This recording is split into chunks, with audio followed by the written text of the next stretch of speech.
এক নারীকে সঙ্গে নিয়ে আবাসিক হোটেলের রুম ভাড়া করেছিলেন সাবেক এক মেম্বার। সেখানে একসঙ্গে রাত কাটান তারা। পরদিন সকালে ওই নারী রুম থেকে বের হয়ে চলে গেলেও মেম্বারের কোনো খোঁজ ছিল না। পরে রুম পরিষ্কার করতে গিয়ে হোটেল কর্মচারীরা দেখেন বিছানায় নিথর হয়ে পড়ে আছেন তিনি, আর ওয়াশরুমে পড়ে আছে ওষুধ। এদিকে সুস্থ শরীরে বাড়ি থেকে বের হওয়া মানুষটার এমন আকস্মিক ও রহস্যজনক মৃত্যুর খবর কোনোভাবেই মেনে নিতে পারছেন না স্বজনেরা। চারিদিকের স্তব্ধতা আর লোকলজ্জা মারিয়ে এখন সবার মনে শুধু একটাই প্রশ্ন, হোটেল সেঞ্চুরির 610 নম্বর রুমে আসলে কি ঘটেছিল সেই রাতে। আমরা রুম চেক দিতে যাই, যাওয়ার পরে যা দেখি যে উনি হাত পা ছাড়া পড়ে আছে।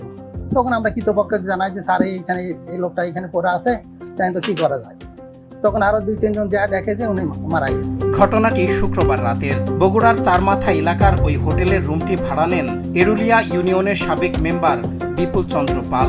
সিসিটিভি ফুটেজে দেখা যায় এক নারীও তার সাথে রুমে যাতায়াত করেন। পরদিন দুপুরে হোটেল কর্তৃপক্ষ পুলিশকে খবর দিলে পুলিশ এসে রুমের ভেতর থেকে তার মরদেহ উদ্ধার করে। এ সময় ওয়াশরুমে উত্তেজক ঔষধ এবং সিসিটিভিতে ওই নারীর সন্দেহজনক যাতায়াত ঘটনাটিকে আরো রহস্যময় করে তোলে। রুম ভাড়া দিয়ে কে কখন কাঠ নিয়ে আসে এটা তো তার তো স্বামী স্ত্রীর পরিচয় দেয় ওঠে। আমরা যদি ব্যবসার তো এখানে এটা কখনোই সম্ভব নাই। যাদের আইডি কার্ড না হচ্ছে তারা আমরা কোনো দিনও তাদেরকে রুম দেই না। 20 বছরের নিচে আমরা রুম দিই। সিসিটিভি ফুটেজে ওই নারীর উপস্থিতি দেখা গেলেও তদন্তের স্বার্থে পুলিশ এখনই তার পরিচয় প্রকাশ করছে না। এদিকে মরদেহটি ময়নাতদন্তের জন্য হাসপাতালের মর্গে পাঠানো হয়েছে। এ ঘটনায় পুলিশ জানায় উদ্ধার হওয়া ওষুধের সাথে এই মৃত্যুর কোনো সম্পর্ক আছে কিনা তা খতিয়ে দেখা হচ্ছে। রিপোর্ট পেলেই আসল কারণ জানা যাবে। সংবাদ পাই যে এরকম একটি রুমে আবদ্ধ অবস্থা, সেখানে একজন হোটেলে অবস্থান করতেছিলেন এমন একজন লোক, তাকে সম্মুখ থেকে দরজায় নক করে ভেতরটা বন্ধ পাওয়া যাচ্ছে।